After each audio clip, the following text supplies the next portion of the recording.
نبی اکرم صلی اللہ علیہ وسلم کے صحابہ کا معمول تھا کہ جب وہ باہم ملاقات کرتے تھے تو اس وقت تک علیحدہ نہیں ہوتے تھے جب تک ایک دوسرے کو سورۃ العصر نہ سنا لیں. اس کے بعد وہ پھر سلام کرتے تھے اور اپنے اپنے راستے پر چلے جاتے. یعنی تذکیر کے لیے، یاد دہانی کے لیے، ہدایت کے جملہ مراحل کو واضح کرنے کے لیے ایک ایک لفظ میں یہ سورہ مبارکہ جو ہے واقعتاً اسی کی مثال ہے کہ سمندر کو کوزے میں بند کر دیا. ایک اعتبار سے یوں بھی کہا جا سکتا ہے کہ یہ قرآن حکیم کے مضامین کا انڈیکس ہے. قرآن میں کچھ تاریخی واقعات بیان ہوئے ہیں، کچھ ازل کی باتیں بتائی گئیں، آدم کی تخلیق کا مرحلہ بتایا گیا، آدم و ابلیس کا قصہ بیان کیا گیا، پھر بہت سے انبیاء کے حالات بیان کیے گئے، پھر ہمیں آخرت کی خبریں دی گئی.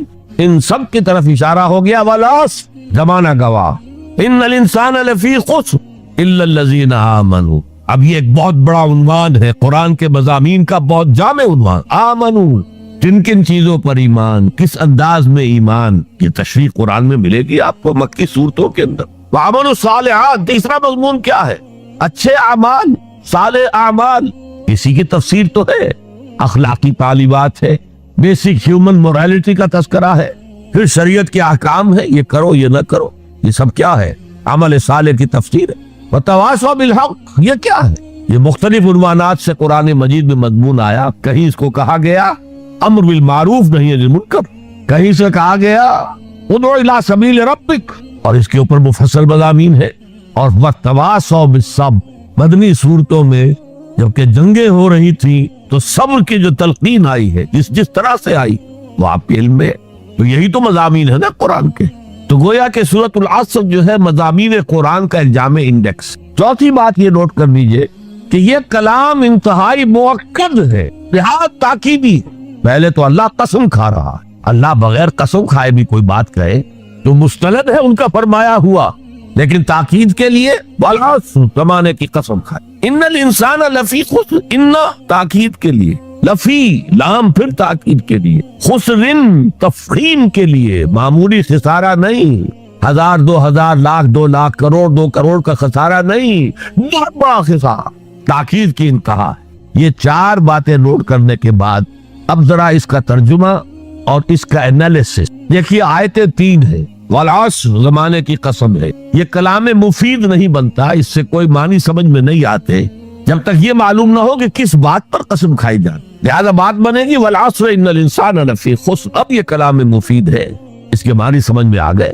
اسی طرح تیسری آیت کے کوئی معنی نہیں بنتے جب تک کہ دوسری آیت کے ساتھ نہ جڑے. الا الذین آمنوا وعملوا الصالحات وتواصوا بالحق وتواصوا بالصبر، سوائے ان کے جو ایمان لائے اور جنہوں نے نیک عمل کیے، جنہوں نے حق کی وصیت کی اور جنہوں نے صبر کی وقت تاکید کی. یہ اللہ سے کلام شروع ہو رہا ہے تو یہ تو مستثنا ہے نا. مستثنا من ہو کیا ہے، کس سے مستثنا کیا جا رہا ہے؟ دوسری آیت کے ساتھ جوڑیں گے تو معلوم ہوگا کہ ہاں اب یہ کلام مفید ہے. ان الانسان لفی خسر الا الذین آمنوا وعملوا الصالحات وتواصوا بالحق وتواصوا اس سے کیا بات سامنے آئی؟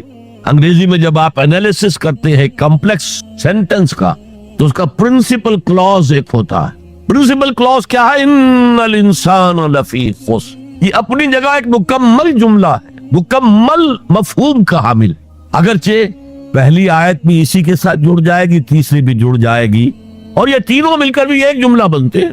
زمانے کی قسم ہے تمام انسان بڑے شدید گھاٹے میں ہیں سوائے ان کے جو ایمان لائے اور جنہوں نے نیک عمل کیے اور جنہوں نے حق کی وصیت کی اور جنہوں نے صبر کی وصیت. اب ذرا اس جملے کو اپنے ذہن اور شعور کی سطح پر لکھ لیجئے یا لوح قلب پر کندہ کر لیجئے.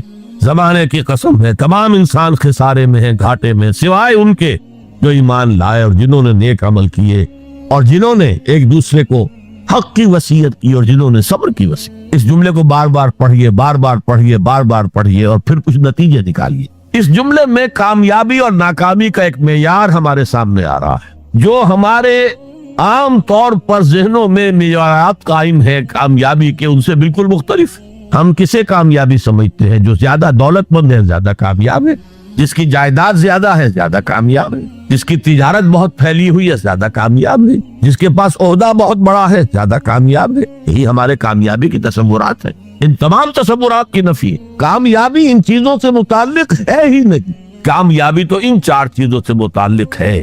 ایمان، عمل صالح، تواصی بالحق، تواصی بالصبر، یہ ہے تو کامیابی ہے، یہ نہیں ہے تو کوئی کامیابی۔ آپ کو سلطنت عرضی مل جائے کوئی کامیابی نہیں، دنیا بھر کی نعمتیں مل جائے کوئی کامیابی نہیں، جب تک کہ یہ چار چیزیں موجود نہ ہوں، ایمان اور عمل صالح اور تواصی بالحق اور تواصی بالصبر۔ اور اگر یہ چار چیزیں حاصل ہوں تو چاہے کوئی آپ کو جانتا بھی نہ، چاہے آپ کسی کٹیا میں رہتے ہو، کوئی محل نہ ہو آپ کے پاس، چاہے آپ کو روکھی سوکھی بھی مشکل سے ملے، آپ کامیاب ہیں۔ یہ ذہن میں رکھیے، معیار جب تک ہمارا یہ نہیں بنے گا ہم اسلام کے راستے پہ چل ہی نہیں سکتے۔ اس لیے کہ انسان جو بھاگ دوڑ کرتا ہے، جو سعی کرتا ہے، دن رات محنت کرتا ہے، راتوں کو سوچتا ہے، پلاننگ کرتا ہے، وہ کامیابی کے حصول کے لیے۔ اگر کامیابی کے یہ تصورات ہے تو انہی کے لیے بھاگ دوڑ کرے، دنیا میں گم ہو جائے گا۔ جیسے اقبال نے کہا کہ کافر کی یہ پہچان کہ آفاق میں گم ہے، اور مومن کی یہ پہچان کہ گم اس میں ہے آفاق۔ یہ معیار ہے در حقیقت، جیسے کہ حضور نے فرمایا صلی اللہ علیہ وسلم کہ بہت سے لوگ ایسے بھی ہوتے ہیں جو اگر کسی محفل میں جانا چاہیں تو بار نہ پا سکے، انہیں اجازت ہی نہ ملے، اگر وہ کہیں رشتہ کرنا چاہے تو کوئی انہیں رشتہ نہ دے، لیکن اللہ کی نگاہ میں ان کا وہ مقام ہوتا ہے کہ اگر وہ بھولے سے کسی بات پر قسم کھا لے تب بھی اللہ ان کی قسم کی لاج رکھتا۔ آپ سوچئے ابو ہریرہ کا کیا مقام تھا، ابو ذر کا کیا مقام تھا۔ حضور فرماتے ہیں صلی اللہ علیہ وسلم من کان یسرہ ان ینظر الی زوج عیسیٰ فلینظر الی صاحب ابی ذر، جس شخص کو اس سے خوشی حاصل ہوتی ہو کہ حضرت عیسیٰ کا زوج اپنی آنکھوں سے دیکھے تو میرے اس ساتھی، میرے اس دوست ابو ذر کو دیکھ لے۔ یہ لوگ ہیں کامیاب ترین۔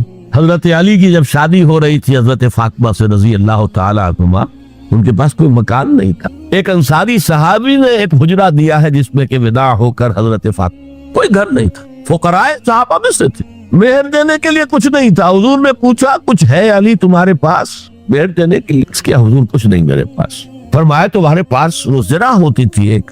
عرض کیا جی زرہ تو ہے، لیکن ظاہر بات ہے زرہ تو ہتھیار ہے، جنگ کے لیے ہے، جہاد فی سبیل اللہ کے لیے۔ آپ نے فرمایا جاؤ اسے بیچو یا گروی رکھو، اسے لے کر آؤ، مہر تو دینا ہے۔ کیا اس مفلسی کے کی وجہ سے وہ حضرت علی ناکام انسان تھے؟ لیکن واقعہ یہ ہے کہ کامیابی کے اور ناکامی کے اس معیار پر ہمارا دل ٹھکتا، دل ٹھک جائے تو کیا کہنے، زندگی میں انقلاب آ جائے۔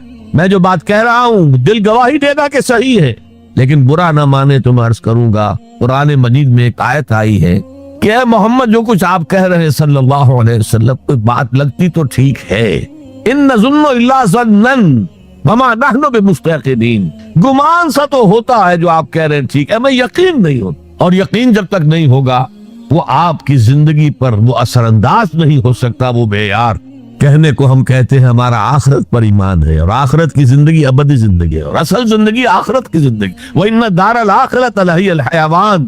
لیکن ہماری بھاگ دوڑ، ہماری سعی و جہد، کہاں سے کہاں ہم جاتے ہیں اچھے کیریئرز کی تلاش، اور ایک ملک کے اندر بھی ادھر جاؤ ادھر جاؤ، ادھر جا کر کو تلاش کرو، ملک سے باہر بھی عرب ممالک میں جاؤ، یو اے ای میں جاؤ، امریکہ میں جاؤ، اور کتنی خبریں آتی، کتنے لوگ مرتے ہیں انلیگل امیگریشن کی وجہ سے، پورے جہاز ڈوب جاتے ہیں انلیگل امیگریشن، کس چیز کی تلاش میں؟ کیا اللہ یہاں رازق نہیں ہے، رزق نہیں دے سکتا؟ لیکن یہ کامیابی کی زندگی جس میں چمک ہو دمک ہو، تو اقبال کہتے ہیں کہ خرد کو خیرہ کرتی ہے، عقل کو خیرہ کرتی ہے چمک تہذیب حاضر کی، یہ صناعی مگر جھوٹے نگوں کی ریزہ کاری ہے، یہ جھوٹے رزقوں کی ریزہ کاری ہے، کوئی اس کی حقیقت ہی نہیں۔ تو پہلی بات زمانے کی قسم ہے، تمام انسان خسارے میں ہے، یقیناً ہے، سوائے ان کے جو چار شرطیں پوری کریں، الا الذین آمنوا وعملوا الصالحات وتواصوا بالحق وتواصوا بالصبر۔ اب دوسری بات نوٹ کیجئے، یہ نجات کے منیمم تقاضے ہیں، اگرچہ میں یہاں نجات کا لفظ استعمال کر رہا ہوں، اول وہلے میں نجات پا جانا، قیامت کے دن ہی ہمارا اللہ تعالیٰ جو ہے ہمیں حکم دے جاؤ داخل ہو جاؤ جنت، ادخلوها خالدین۔ وہ جو تصور ہے کہ اگر کسی کے دل میں ایمان ہے اور گناہوں کا پلڑا بھاری ہے نیکیوں کے پلڑے سے، تو وہ اپنے گناہوں کے بقدر سزا پا کر جہنم سے نکال کر جنت میں داخل کر دیا جائے گا، وہ میرا اس وقت موضوع نہیں۔ اول پہلے میں نجات، میدان حشر میں نجات، وہ نجات جو ہے اس کے یہ منیمم لوازم ہے۔ کیوں؟ اگر کہا جاتا یقیناً ان لوگوں کے مراتب بہت عمدہ ہے، بہت اونچے ہیں، بہت اعلیٰ ہے، عرفہ ہے، جو یہ 4 شرطیں پوری کرے، تو اس کا مطلب کیا تھا کہ اس سے کم میں بھی گزارا ہو سکتا ہے. زیادہ اونچا رتبہ نہ صحیح، زیادہ اونچی جنت نہ صحیح، چھوٹی جنت ہی ہو جائے گی، لہذا اس سے کم پر بھی گزارا ہو سکتا. لیکن یہاں کیا ہے؟ والعصر ان الانسان لفی خسر الا الذین آمنوا وعملوا الصالحات وتواصوا بالحق وتواصوا بالصبر. یہ تو مینیمم تقاضا ہے، کم سے کم تقاضا ہے، لازمی تقاضا ہے، اس کے بغیر وہ فوری نجات ممکن نہیں. اب تیسری چیز، اور یہ ہمارے تصورات کی بڑی نفی کر دینے والی شے، یہ 4 شرطیں لازم ہیں. ہم سمجھ بیٹھے صرف ایمان سے نجات ہو جائے گی، اس سے بھی آگے ایمان ہو نہ ہو، ہم مسلمان ہیں، محمد کے امتی ہیں صلی اللہ علیہ وسلم، نجات تو ہو ہی جانی ہے. یہی تصورات ہیں کہ جنہوں نے ہمیں بے عمل کر دی. جب بغیر کسی سعی کے، بغیر کسی محنت کے، بغیر کسی بھاگ دوڑ کے، بغیر کسی قربانی کے نجات حاصل ہو جائے تو کس کا دماغ خراب ہوا ہے کہ وہ محنتیں کرے، مشقتیں کرے، قربانیاں دے، اپنا خون دے، اپنا مال دے. لہذا یہ 4 چیزیں لازم ہیں. یہ اللہ کا کلام ہے، یہ شاعری نہیں ہے. شاعری میں مبالغہ بھی ہو جاتا ہے. اللہ کا کلام ایک ایک حرف جو غالب کہتا ہے کہ گنجینہ معنی کا طلسم اس کو سمجھیو، جو لفظ کے غالب میرے اشعار میں آوے، میرے اشعار میں جو لفظ آتا ہے اس کو گنجینہ معنی کا طلسم سمجھنا. یوں نہیں کہ میں نے ایسے ہی عام طور پہ وہ لفظ استعمال کر دیے. اب فارسی میں کہتا ہے زیرے ہر لفظ غالب چیدہ میں خانہ ہے، میں نے غالب کے ایک ایک لفظ کے نیچے ایک میخانہ پایا، علم کا میخانہ، حکمت کا میخانہ، فلسفے کا میخانہ. تو یہ قرآن غالب نے تو تعلیق کی ہے، لیکن یہ اللہ کا کلام ہے، یہاں ہر لازم ہے. اسی لیے دیکھیے میں آپ کو جملہ سنا رہا ہوں امام رازی رحمت اللہ علیہ کا، جو میرے نزدیک جامع ترین تعبیر ہے اس بات کی جو میں آپ کے سامنے رکھ رہا ہوں. ان هذه الآیہ فیہا وعید شدید. لوگوں جان لو اس آیت میں تو بڑی شدید وعید ہے. بأن اللہ تعالی حکم بالخسار علی جمیع الناس، اس لیے کہ اللہ تعالیٰ نے تو فیصلہ کر دیا تمام انسانوں کے لیے خسارے کا، گھاٹے کا، تباہی کا، بربادی کا. الا من کان آتیا بہذہ الاشیاء الاربعہ، سوائے ان کے جو یہ 4 چیزیں پوری کریں. وہی الایمان والعمل الصالح والتواصی بالحق والتواصی بالصبر. اب غور سے سنیے. فدل ذلک ان النجاۃ معلقۃ بمجموع هذه الاشیاء، اس سے اس بات پر دلیل بنی ہے، رہنمائی ہوئی ہے کہ نجات کا تعلق ہے، نجات معلق ہے، نجات مشروط ہے ان 4 چیزوں کے جمع ہو جانے سے. یہ نہیں کہ ایک چیز سے ہی آپ کو نجات حاصل. تو یہ کامیابی اور ناکامی کا ایک معیار، اور پھر یہ کہ اس معیار میں 4 چیزیں لازم. اگرچہ ایک بات ہوگی، ہو سکتا ہے پہلی چیز میں انسان بہت اونچا ہو، دوسری میں اتنا اونچا نہ ہو، تیسری میں پھر اونچا ہو، چوتھی میں اتنا اونچا، یہ تو ہو جائے گا. لیکن بنیادی طور پر یہ 4 شرطیں پوری ہوگی تو نجات ملے گی. ورنہ اس سورہ مبارکہ کے بارے میں یہ بنیادی باتیں آپ کے سامنے عرض کر کے اب میں آپ سے یہ بات کہنا چاہتا ہوں کہ قرآن کے سمجھنے کے 2 درجے ہیں. ایک تذکر بالقرآن، قرآن سے سبق حاصل کر لیں. ایک تدبر قرآن، قرآن پر غور و خوض، گہرائی میں اترنا. قرآن میں ہو غوطہ زن اے مرد مسلمان، غوطہ لگاؤ گے تو تہ سے موتی نکال کر لاؤ گے نا. اب تذکر بالقرآن تو میں نے آپ کے سامنے تذکر بالسورۃ العصر، یہ تو مکمل ہو گئے، سبق تو حاصل ہو گئے. کامیابی کا معیار یہ 4 چیزیں، یہ 4 چیزیں لازم. اور جب ہم تدبر قرآن کے درجے پر آئیں گے تو معلوم ہوگا 4 چیزیں عقلاً منطقی طور پر لازم و ملزوم ہیں. تو تذکر بالقرآن اتنی بات بھی جس نے سمجھ لی، جس بدو نے سمجھ لی، اس کی زندگی میں انقلاب آ گئے. والعصر ان الانسان لفی خسر الا الذین آمنوا وعملوا الصالحات وتواصوا بالحق وتواصوا بالصبر. جو حاصل تھا، جس کو میں مثال دیا کرتا ہوں کہ اگر سمندر میں کوئی آئل ٹینکر جو ہے وہ لیک کر جائے، ٹوٹ جائے تو کیا ہوتا ہے؟ تیل سمندر کی سطح پر پھیل جاتا، نیچے نہیں جاتا. اسی طرح قرآن کا تیل، قرآن کا مغز، قرآن کی ہدایت اس کی سطح پر موجود. اسی لیے کہا گیا کہ تذکر بالقرآن نہایت آسان ہے، کیونکہ سطح پر موجود ہے، اس کے لیے گہری غوطہ زنی کی ضرورت نہیں ہے. وَلَقَدْ يَسَّرْنَا الْقُرْآنَ لِلذِّكْرِ فَهَلْ مِن مُدَّكِرٍ.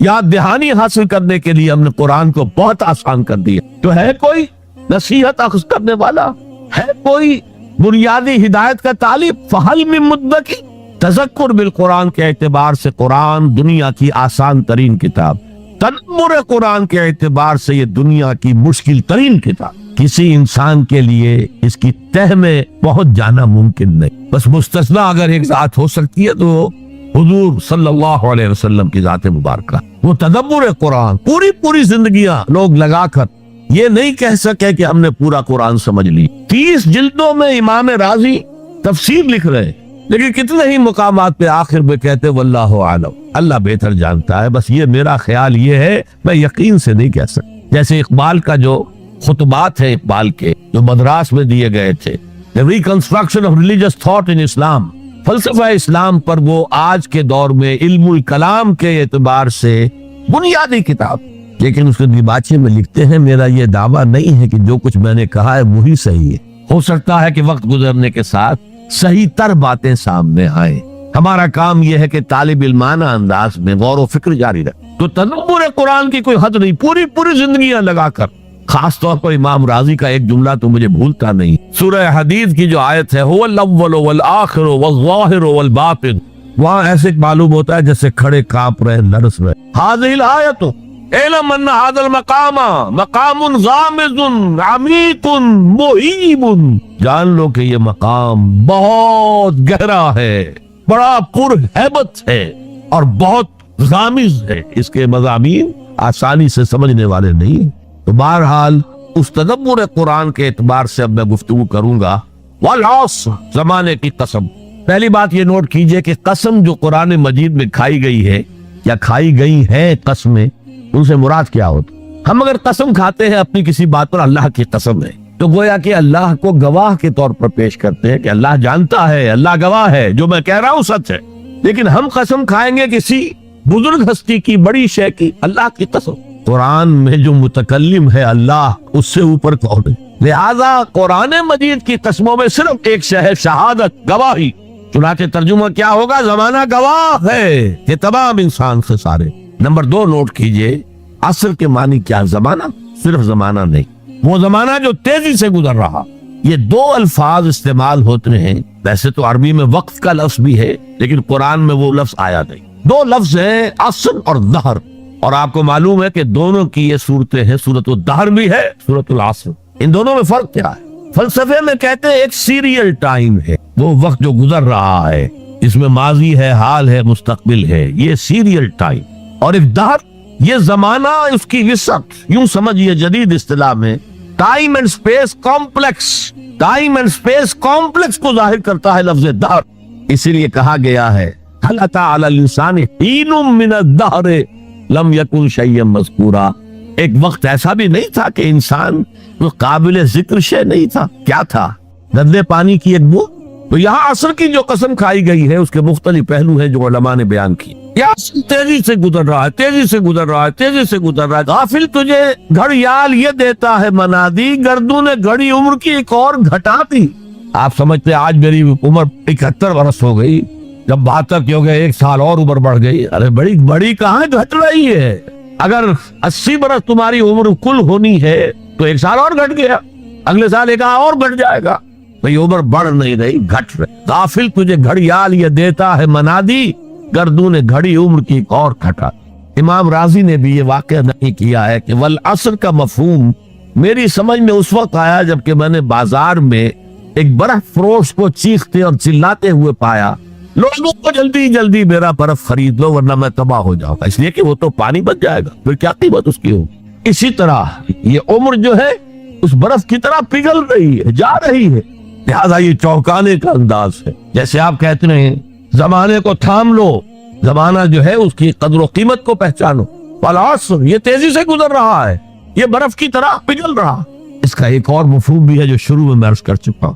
تاریخ انسانی گواہ ہے، جب انبیاء اور رسول کی دعوت مانی گئی، بہترین نظام قائم ہوا، بہترین معاشرہ قائم ہوا، بہترین سوسائٹی قائم، اور جب ان کے راستے سے اعراض کیا گیا، تباہی آئی، بربادی آئی، ہلاکت آئی، اللہ کا عذاب آیا۔ والعصر، یہ زمانہ گواہ ہے۔ یاد کر لو قوم نوح کے انجام کو، یاد کر لو قوم ہود کے انجام کو، یاد کر لو قوم صالح کے انجام کو، یاد کر لو قوم لوط کے انجام کو، یاد کر لو قوم مدین کے انجام کو، یاد کر لو آل فرعون کے انجام کو۔ والعصر ان الانسان لفی خسر الا الذین آمنوا وعملوا الصالحات وتواصوا بالحق وتواصوا بالصبر۔ مجھے ایک انگریزی نظم کا بھی ایک سٹینزا یاد آ رہا ہے، ویسے بڑی پیاری نظم ہے پوری کی پوری، سام آف لائف، زندگی کا ترانہ، ترانہ ہے زندگی۔ اس کا جو سٹینزا میں سنانا چاہتا ہوں، art is long and time is fleeting and our hearts though stout and brave still like muffled drums are beating funeral marches to the grave۔ کام تو بہت بڑا ہے، بہت لمبا پڑا ہوا ہے، اور یہ وقت بھاگ رہا ہے، دوڑ رہا ہے۔ عصر کہتے ہیں تیزی سے دوڑنے والا وقت، اعصار کہتے ہیں آندھی، جھکڑ، تیز ہوا، اعصار۔ عصر کا وقت وہ ہے جبکہ تیزی سے دن ختم ہو رہا ہے۔ Part is long and time is fleeting and our hearts though stout and brave۔ اگرچہ ہمارے دل ابھی بڑے مضبوط ہیں، بڑی بہادری ہے، still like muffled drums are beating funeral marches to the grave۔ یہ آپ کے سمجھ میں آئے گا جب کوئی جنرل بڑا فوجی افسر جو ہے وہ مرتا تھا تو اس کا جنازہ جو ہے کیریئر پر رکھ کر اس کی قبر کی طرف لے کر جاتے تھے، اور ڈرم بجایا جاتا تھا، لیکن ڈرم کے اوپر کپڑا چڑھا دیا جاتا تھا، وہ اس کی شارپ نہیں آتی تھی وائس، بلکہ دبی ہوئی، مفل ڈرمز۔ تو اگرچہ ہمارے دل بہت توانا ہے، فی الحال کوئی بیماری ابھی نہیں آئی ہے، لیکن ہم تو در حقیقت still like muffled drums are beating heart beat کا لفظ، جس طرح کہ وہ ڈرم بجایا جا رہا ہے، beating of the drum، اسی طرح beating of the heart، اس کے ساتھ ہم قدم بقدم اپنے گریو، اپنی قبر کی طرف جا رہے ہیں۔ یہ ہے والعصر، زمانے کی قسم ہے، زمانہ گواہ ہے، ان الانسان لفی خسر۔ میں عرض کر چکا ہوں یہ مرکزی آیت ہے، مرکزی مضمون، اسے آپ کہہ سکتے ہیں انسان کا حزنیہ، ہیومن ٹریجڈی۔ آپ کو معلوم ہے وہ تو بدھ کیا بپتا پڑی تھی اس پر کہ شہزادہ تھا کپل وستو کا، محل میں رہتا تھا، جوان بیوی تھی، ایک بچہ بھی، بیٹا وہ بھی تھا، جوان بیوی کو اور بیٹے کو چھوڑ کر جنگلوں میں نکل گیا۔ کیوں؟ اس نے دیکھا دنیا میں دکھ بہت، کہیں وہ دیکھا اس نے اندھا ایک آدمی ہے وہ ٹھوکریں کھا رہا گر رہا ہے، کہیں دیکھا کسی کا بچہ جو ہے عالم نزع میں ہے، کوئی کچھ نہیں کر سکتا، رو رہے پیٹ رہے، کہیں دیکھا جنازہ جا رہا کندھے کے اوپر رکھ کر جا رہے۔ تو اس کے فکر کا مرکزی نقطہ کیا ہے؟ سروم دکھم، یہاں تو دکھ ہی دکھ ہے اور کچھ نہیں ہے۔ اس دکھ سے سیلویشن حاصل کرنے کے لیے وہ نکل گیا، اب کیا اسے ملا کیا نہیں ملا اسے چھوڑ دیجیے، لیکن ایک مثال تو ہے، محل کی زندگی چھوڑ کر، جوان بیوی کو چھوڑ کر، ایک چھوٹے بچے کو چھوڑ کر انسان نکلا ہے۔ ان الانسان لفی خسر، دنیا کے اندر یہ تکالیف دیکھ کر اتنا متاثر ہو گیا، تو آخرت کی تکالیف وہ تو بہت بڑی ہے، بہت بڑی ہے، بہت بڑی۔ قرآن مجید کے ہر صفحے کے اوپر جہنم کے کوئی نہ کوئی مناظر دکھا دیے گئے۔ کیا کھانے کو ملے گا؟ زقوم، جو پیٹ میں جائے گا تو کھولے گا جیسے کہ پانی کھول رہا ہو، اور پھر اس پر پیاس نہ لگے گی تو حمیم ملے گا، گرم پانی یا پیپ، اور زخم کا دوبن ملے گا۔ حضور کو شب معراج میں جو دکھائے گئے مناظر، عذاب کس کس طور سے انسانوں کو ہوگا۔ والعصر ان الانسان لفی، اور میں عرض کر چکا ہوں خسرن ہے یہاں، الخسر نہیں ہے۔ الخسر ہوتا تو کوئی خاص خسارہ، خسرن یہ قاعدہ ہے عربی زبان میں، تنکیل نکرہ جو آتا ہے تفخیم کے لیے آتا ہے، بہت بڑا خسارہ، بہت بڑا گھاٹا۔ اب جو اس سے استثناء کی 4 شرائط ہیں ان کو سمجھیے۔ سب سے پہلے ایمان، اب یا تو ایک لفظ آیا ایمان، اللہ پر ایمان، رسولوں پر ایمان، آخری رسول اور آخری نبی پر ایمان، کتابوں پر ایمان اور آخری کتاب قرآن پر ایمان، بعث بعد الموت پر ایمان، حساب کتاب پر ایمان، جزا و سزا پر ایمان، جنت اور دوزخ پر ایمان، یہ ایمانیات ہے۔ میں نے عرض کیا تھا یہ ایک عنوان ہے، کتنی لمبی لمبی بحثیں قرآن مجید میں ان میں سے ہر ایک چیز کے بارے میں آئی ہیں مکی صورتوں کے، لیکن اس وقت جو بات میں آپ کو بتانا چاہتا ہوں، وقت کم ہے، اس ایمان کے 2 لیول سمجھ لیجئے، یا 2 قسمیں سمجھ لیجئے، یا 2 ایسپیکٹ سمجھ لیجئے۔ اور یہ مجھے امید ہے کہ بہت سے حضرات نے بچپن میں یاد کیا ہوگا، ایمان مجمل، آمنت باللہ کما ہوا باسمائہ و صفاتہ وقبلت جمیع احکامہ، اقرار باللسان و تصدیق بالقلب۔ ایمان کے یہ 2 درجے ہیں، زبان سے اقرار، جو کہے کسی مذہب کا ماننے والا ہو، ہندو ہو، سکھ ہو، پارسی ہو، عیسائی ہو، جو کہے اشہد ان لا الہ الا اللہ واشہد ان محمد رسول اللہ، ایسے محسوس ہوتا ہے کہ ایک لائن کھینچی ہوئی تھی، پہلے ادھر تھا فوراً ادھر آ گیا۔ یہ ہے اقرار باللسان، لیکن اس ایمان کا فائدہ صرف اس دنیا میں ہے، یعنی ہم ایک دوسرے کو مسلمان سمجھیں۔ اس کی حیثیت قانونی ایمان کی ہے۔ ظاہر بات ہے مسلمان باپ کی وراثت مسلمان بیٹے کو جا سکتی ہے، بیٹا مسلمان نہیں ہے تو وراثت نہیں پہنچے۔ Who is a Muslim and who is not a Muslim؟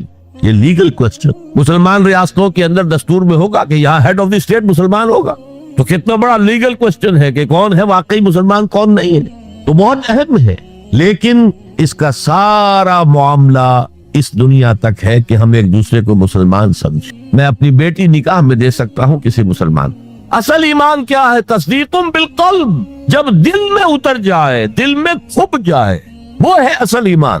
ہم دنیا میں اس کو زیر بحث لا نہیں سکتے، ہمارے پاس کوئی آلہ نہیں ہے دل میں اتار کر دیکھ لیں ایمان ہے کہ نہیں ہے، کوئی نہیں۔ الیکٹروکارڈیوگرام کر لیجئے، یہ تو پتہ چل جائے گا کہ اس میٹنگ کے اندر کچھ جو ہے irregularity ہے۔ اینجیو پلاسٹی کر دیجئے، معلوم ہو جائے گا کہ اتنی وینز بلاک ہے۔ بس دل میں ایمان ہے یا نہیں، اس کا کوئی ذریعہ ہمارے پاس نہیں۔ لہذا دنیا میں ہم ایمان پر بحث ہی نہیں کر سکتے۔ ہم کسی کے بارے میں یہ نہیں کہہ سکتے یہ صاحب ایمان ہے اور یہ نہیں ہے۔ ہاں مسلمان ہے تو مسلمان کے جو حقوق ہیں اسے ملے، وہ فاسق بھی ہو تو مسلمان ہے، فاجر بھی ہو تو مسلمان ہے، متقی ہو تب بھی مسلمان ہے، نیک ہو عبادت گزار ہو تب بھی مسلمان ہے۔ اور لیگلی اور کانسٹیٹیوشنلی ان میں کوئی فرق نہیں ہے۔ المسلم کفو لکل مسلم، امام ابو حنیفہ رحمۃ اللہ علیہ کا قول بہت اہم ہے۔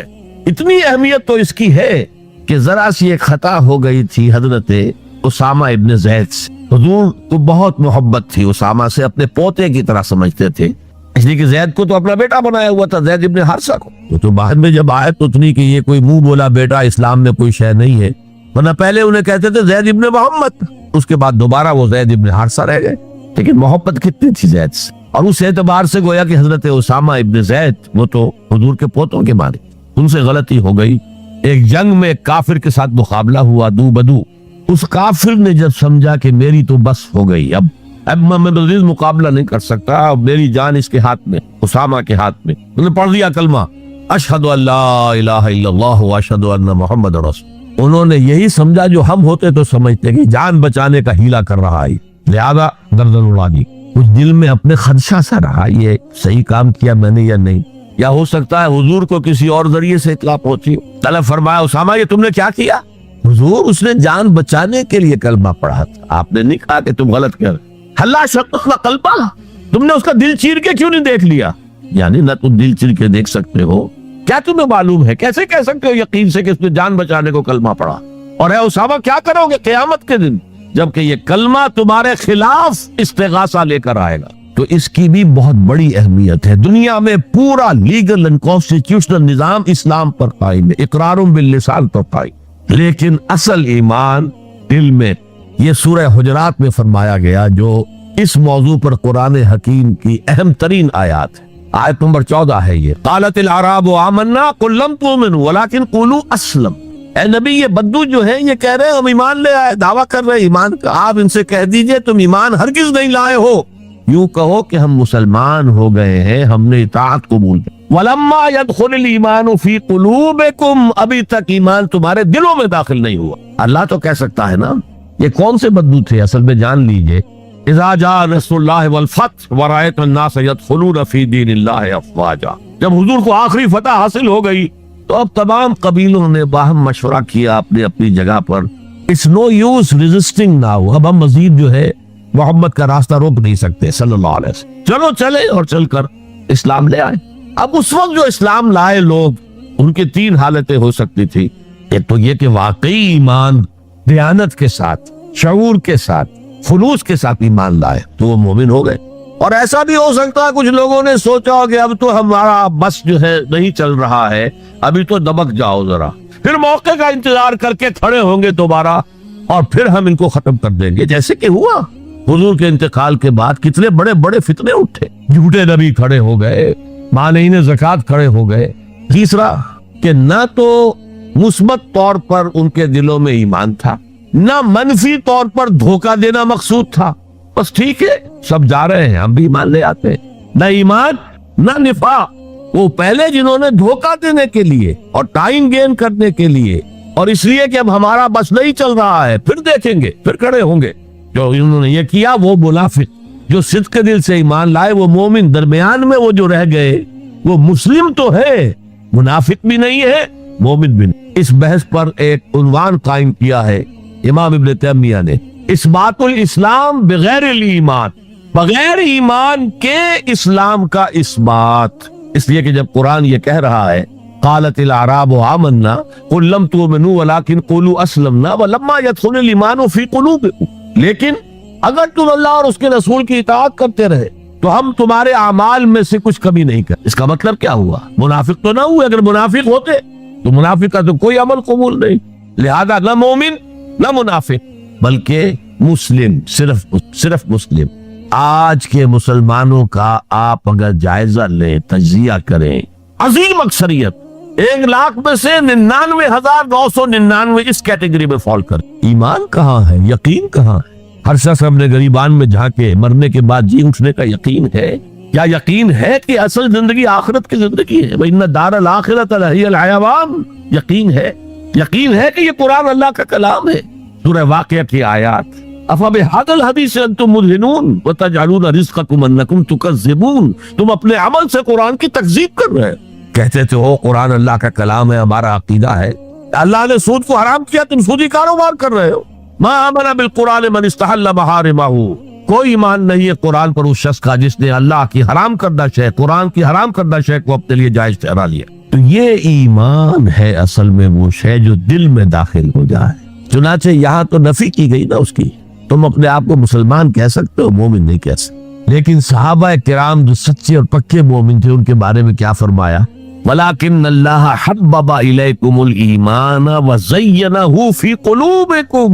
اللہ نے تمہارے نزدیک ایمان کو محبوب کر دیا ہے اور اسے تمہارے دلوں کے اندر چھپا دیا ہے, مزین کر دیا ہے, منور کر دیا ہے تمہارے دلوں کو.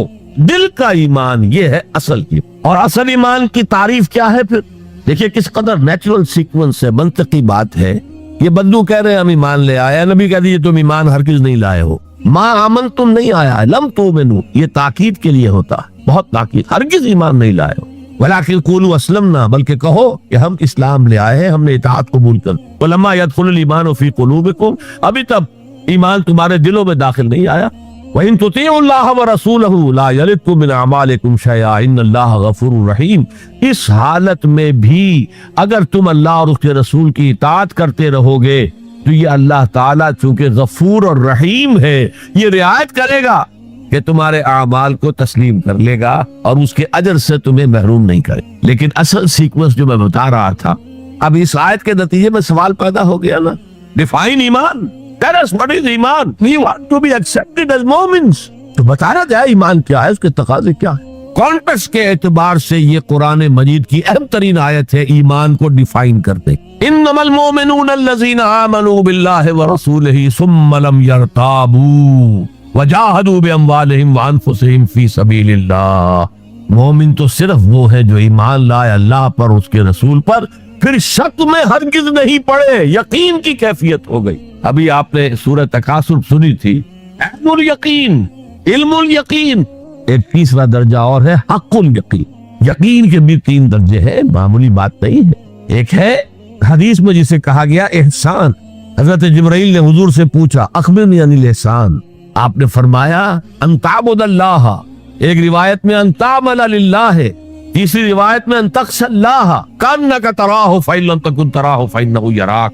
احسان یہ ہے کہ تم اللہ کی عبادت کرو یا اللہ کے لیے عمل کرو, بھاگ دوڑ کرو, یا اللہ کا خوف تمہارے دلوں میں ہو اس طرح گویا کہ تم اللہ کو اپنی آنکھوں سے دیکھ رہے. یہ احسان, یقین کا وہ درجہ. تو انما المؤمنون الذين آمنوا بالله ورسوله ثم لم يرتابوا, پھر انہوں نے شک ہرگز نہیں کیا. وجاهدوا باموالهم وانفسهم في سبيل الله, اور پھر جہاد کیا انہوں نے اپنے مالوں کے ساتھ, اپنی جانوں کے ساتھ اللہ کی راہ. یہ ذرا تفصیل طلب مسئلہ ہے, جہاد سے مراد کیا ہے, کسی اور موقع پر انشاءاللہ اس پر روشنی ڈالوں گا. لیکن اس وقت موضوع کے اعتبار سے کیا بات تھی کہ ایمان کے دو درجے ہیں، ایک ایمان قانونی ہے جو اقرار باللسان پر مبنی، ایک ایمان حقیقی ہے جو قلبی یقین سے عبارت۔ اب ایک نیا مسئلہ سامنے آتا ہے، آیا اعمال ایمان کا حصہ ہے یا ایمان پر مستزاد کوئی حقیقت ہے اعمال صالحہ؟ کیونکہ اگلی شرط کیا ہے؟ وَعَمِلُوا الصَّالِحَاتِ إِلَّا الَّذِينَ آمَنُوا وَعَمِلُوا الصَّالِحَاتِ۔ اب اس میں آپ کو شاید حیرت بھی ہوگی، ہمارے دو سب سے بڑے امام اس میں بالکل متضاد آراء رکھتے۔ امام ابو حنیفہ کہتے ہیں عمل ایمان کا حصہ نہیں ہے، وہ ایک علیحدہ ایڈیشنل چیز، اور وہ نہ گھٹتا ہے نہ بڑھتا ہے، ایک سٹیٹ میں رہتا ہے۔ یہ ہے رئیس الفقہاء اور سید المحدثین امام بخاری کہتے ہیں الایمان قول وعمل ویزید وینقص۔ ہے نا متضاد بات؟ ایمان تو قول اور عمل کے مجموعے کا نام ہے، عمل صالح ایمان کے اندر انہیرنٹلی موجود ہے، اور یہ گھٹتا بھی ہے بڑھتا بھی ہے۔ اصل میں ان دونوں میں تطبیق کیا ہے یہ سمجھ لیجئے، کوئی بھی غلط نہیں کہہ رہا۔ امام ابو حنیفہ فقیہ ہیں، ان کا ذہن قانونی ہے، قانونی ایمان عمل سے علیحدہ ایک شے ہے۔ گناہ کبیرہ کا مرتکب بھی کافر نہیں ہوتا، عمل علیحدہ شے ہے۔ چوری کیا ہاتھ کاٹ دو لیکن وہ کافر نہیں ہو گیا۔ شادی شدہ نے زنا کیا ہے، اس کو سٹوننگ کر کے اس کو مار دو لیکن اس کی نماز جنازہ پڑھنی ہوگی، ہے مسلمان، کافر نہیں۔ اس اعتبار سے وہ قانونی ایمان علیحدہ ہے، عمل علیحدہ، اور یہ قانونی ایمان نہ گھٹتا ہے نہ بڑھتا ہے، یہ تو ایک سٹیٹس ہے جو آپ کو کانسٹیٹیوشنلی لیگلی حاصل ہو گیا ہے، اس میں کوئی کمی بیشی نہیں ہوگی۔ سادہ ترین مثال یہ ہے، ایک باپ کے دو بیٹے تھے، ہے ایک بڑا متقی ہے، تہجد گزار ہے، نیک ہے، عابد ہے، زاہد ہے، ایک فاسق و فاجر ہے، لیکن ہے مسلمان۔ کیا وراثت میں اس متقی کو زیادہ حصہ ملے گا اور فاسق و فاجر کو کم ملے گا؟ نہیں، لیگلی دے آر ایکول۔ المسلم کفر لکل مسلم، ہر مسلمان دوسرے تمام مسلمانوں کے برابر ہے، لیگل سٹیٹس یہ برابر ہے، جامد ہے، یہ نہ گھٹتا ہے نہ بڑھتا ہے۔ حالانکہ ایمان کا گھٹنا بڑھنا، وہ حقیقی ایمان کی بات کر رہے ہیں، امام ابو حنیفہ قانونی ایمان کی بات کر رہے ہیں، امام بخاری حقیقی ایمان کی بات کر رہے ہیں۔ یہ تو ہر ایک کا تجربہ ہے، یہ ایمان جو ہے گھٹتا بھی ہے بڑھتا بھی ہے۔ قرآن پڑھیے، ایمان آپ کو خود محسوس ہوگا کہ اس کی حرارت بڑھی ہے۔ اچھی صحبت میں بیٹھیے، ایمان بڑھے گا۔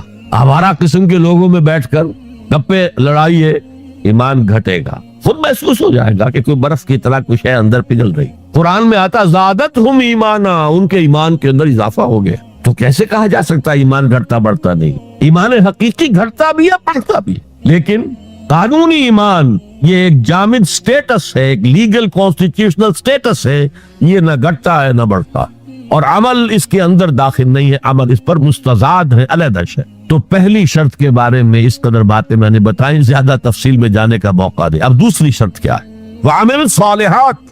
دیکھیے عربی زبان میں عمل اور فعل یہ دونوں الفاظ مترادف ہیں، تفعلون یفعلون، تعملون یعملون، لیکن ان دونوں میں فرق۔ فعل کوئی بھی فعل ہے جو آپ سے سرزد ہو گیا، چاہے ارادی طور پر چاہے غیر ارادی طور پر۔ عمل وہ ہے جو ارادے کے تحت کیا جائے، جس میں جد و جہد ہو، جس میں محنت ہو، جس میں مشقت پڑتی۔ تو فعل اور عمل کے درمیان زمین و آسمان کا فرق ہے۔ عمل محنت چاہتا ہے، جد و جہد چاہتا ہے، سعی چاہتا ہے، اور صالح سے مراد کیا ہے؟ با صلاحیت، جس میں گم کرنے کی صلاحیت ہو، صالح۔ اس عمل صالح جس سے کہ انسانی شخصیت نشو و نما پائے، اس کی انٹرنل پرسنالٹی، اقبال کے اصطلاح میں اس کی خودی، اس کی انا، اس کی ایگو، اس کی روحانی شخصیت ترقی پائے، نشو و نما پائے، بلندی پر جائے، اس مقام کو حاصل کرنے کی کوشش کرے کہ جس مقام پر اللہ نے انسان کو پیدا کیا تھا۔ والتین والزیتون وطور سینین وہذا البلد الامین لقد خلقنا الانسان فی احسن تقویم، بہترین سطح پر پیدا کیا، مسجود ملائک بنایا، اپنا خلیفہ قرار دیا۔ ثم رددناہ اسفل سافلین، پر نیچوں میں سب سے نیچے پھینک دی۔ فرشتے ہم سے اونچے، جنات بھی ہم سے اونچے، جنات کہاں تک جاتے ہیں؟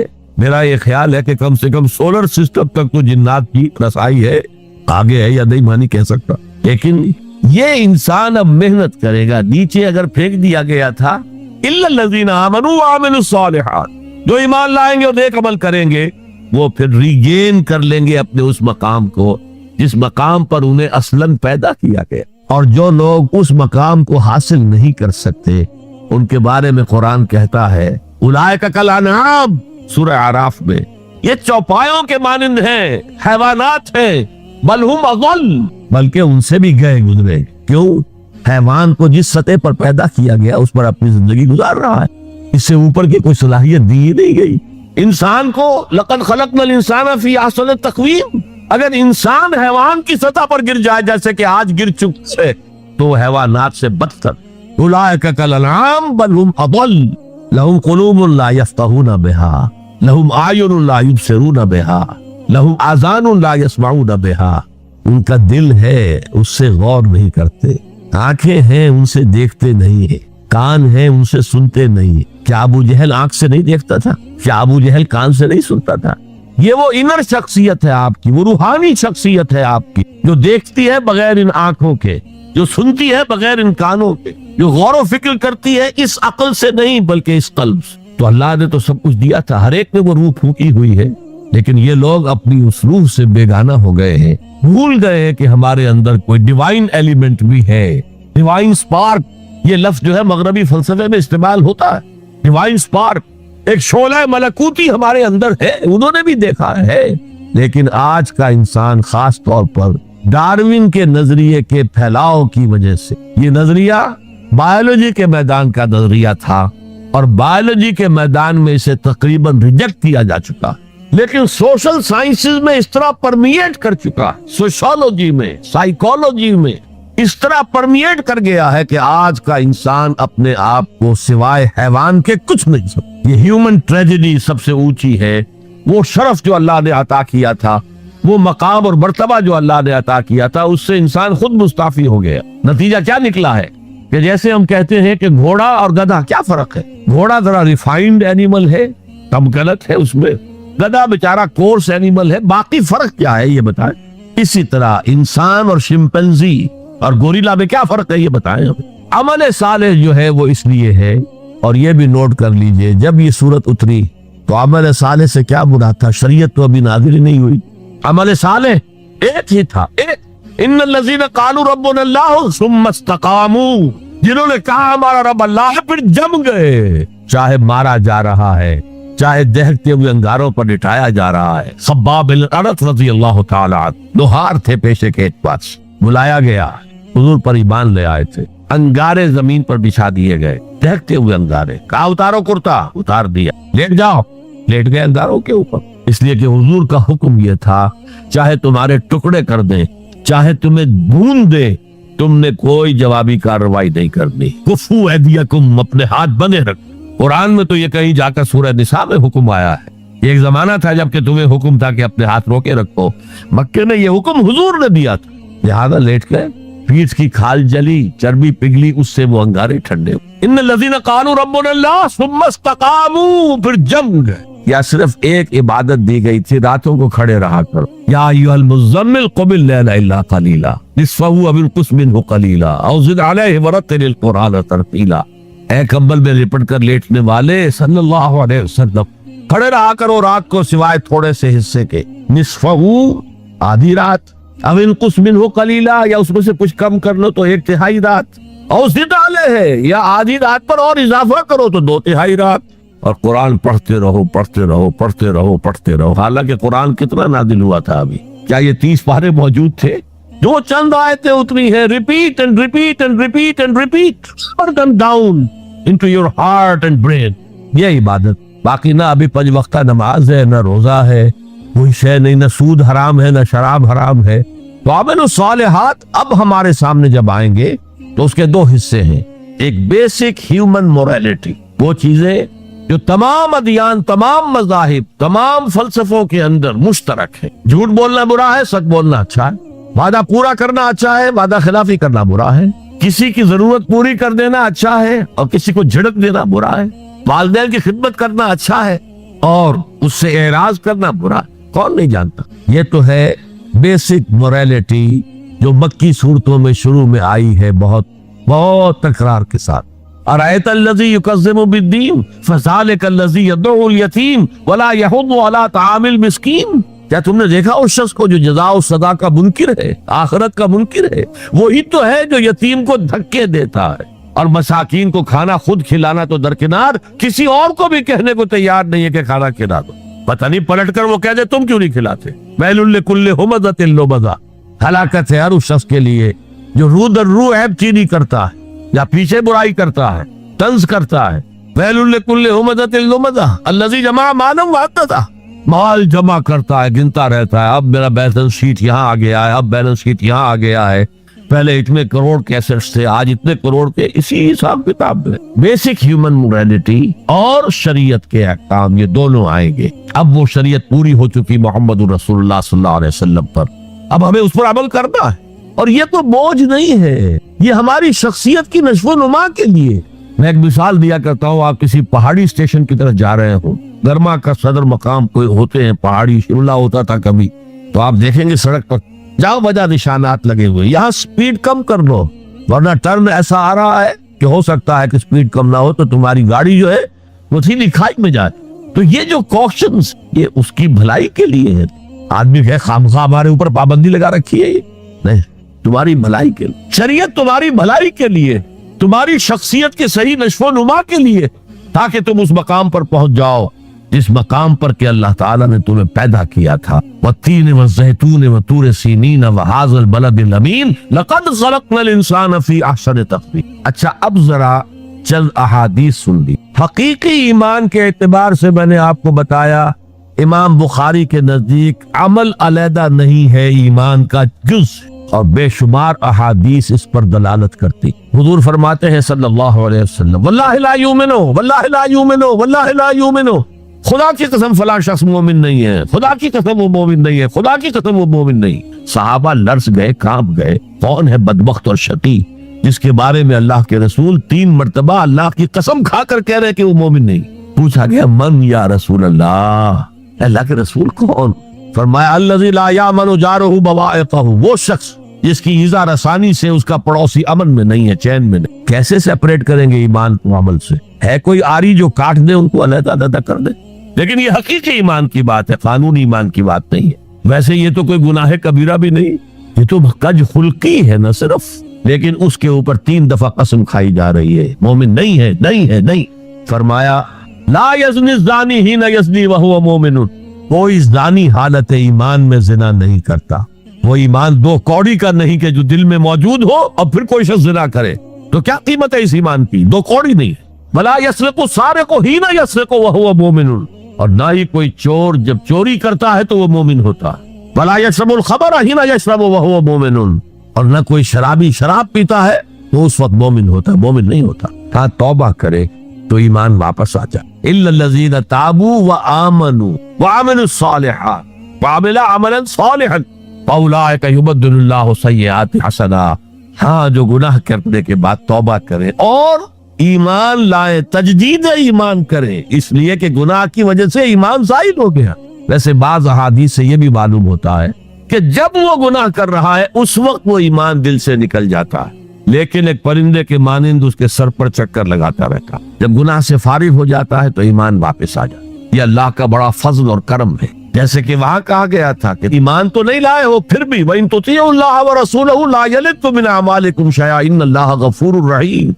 اگر سے تم مومن نہیں ہو لیکن اس حالت میں بھی اگر تم اللہ کی اور اس کے رسول کی اطاعت کرتے رہو گے تو اللہ تمہارے اعمال کے اجر و ثواب میں کوئی کمی نہیں کرے گا۔ کیوں؟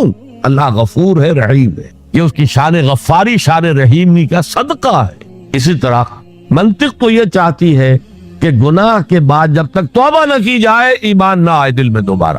اور ایک آیت جو میں نے آپ کو سورہ فرقان کی سنائی اس سے بھی یہ متبادر ہوتا ہے، لیکن بعض احادیث سے معلوم ہوتا ہے، اور ہمارے ہاں اہل سنت کا عقیدہ یہی ہے کہ جب گناہ سے وہ فارغ ہو جاتا ہے تو ایمان جو ہے پھر دل میں آ جاتا ہے۔ لیکن ایمان اور عمل صالح کا چولی دامن کے ساتھ ہے، آپ علیحدہ نہیں کر سکتے۔ ایک اور حدیث حضرت انس رضی اللہ تعالیٰ عنہ فرماتے ہیں، جو 9 برس تک حضور کے خادم خاص رہے، جو فرماتے ہیں قلما خطبنا رسول اللہ صلی اللہ علیہ وسلم الا قال لا ایمان لمن لا امانت لہ ولا دین لمن لا عہد لہ۔ شاذ ہی کبھی ایسا ہوا ہوگا کہ حضور نے ہمیں کوئی خطبہ ارشاد فرمایا اور اس میں یہ الفاظ نہیں کہے، گویا کہ ہمیشہ اپنے خطبے میں یہ حدیث بیان کرتے تھے آپ جس شخص میں امانت داری کا وصف نہیں ہے اس کا کوئی ایمان نہیں، کیٹیگوریکل سٹیٹمنٹ ہے، کوئی ایمان نہیں۔ اور جس شخص میں ایفائے عہد کا مادہ نہیں اس کا کوئی دین نہیں۔